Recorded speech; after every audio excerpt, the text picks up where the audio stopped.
বলিউড অভিনেত্রী দিশা পাটানির বাড়ি লক্ষ্য করে গুলি, 25 ঘন্টা পর ফের চলল গুলি। দিশা পাটানির বাড়ির বাইরে গুলি চালানোর ঘটনা। নয়ডা ও মিরাটে শুটারদের সন্ধানে তল্লাশি চালাচ্ছে স্পেশাল টাস্ক ফোর্স। 9 জনের দল গঠন করে চলছে তল্লাশি।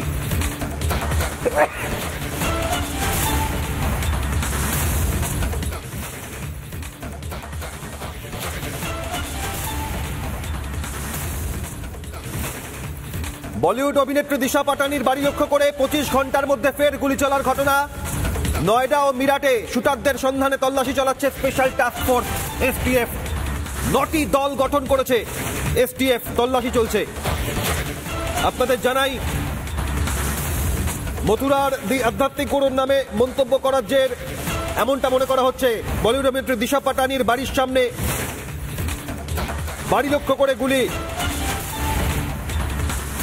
এই ঘটনায় ইতিমধ্যেই স্পেশাল টাস্ক ফোর্স নয়ডা ও মিরাটে শুটারদের সন্ধানে তল্লাশি অভিযান চালাচ্ছে। 9টি দলে ভাগ হয়ে গিয়েছে।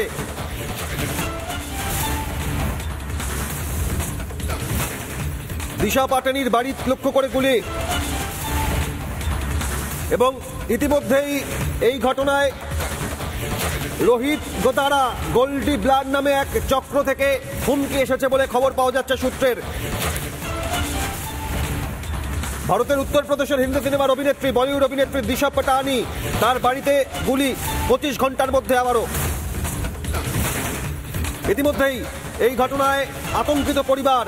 দিশা পাটানির বাবা জগদীশ পাটানি, তিনি সকালে 2 ব্যক্তি তাদের বাড়িতে এসে গুলি চালায় বলে প্রথমে অভিযোগ করেছিলেন। 25 ঘন্টার মধ্যে আবারও সেখানে গুলি চলল।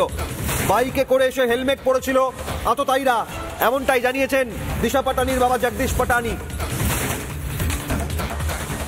বলিউড অভিনেত্রী দিশা পাটানির বাড়ি লক্ষ্য করে গুলির ঘটনায় নয়ডা ও মিরাটে শুটারদের সন্ধানে স্পেশাল টাস্ক ফোর্স 9টি দলে ভাগ হয়ে চালাচ্ছে তল্লাশি।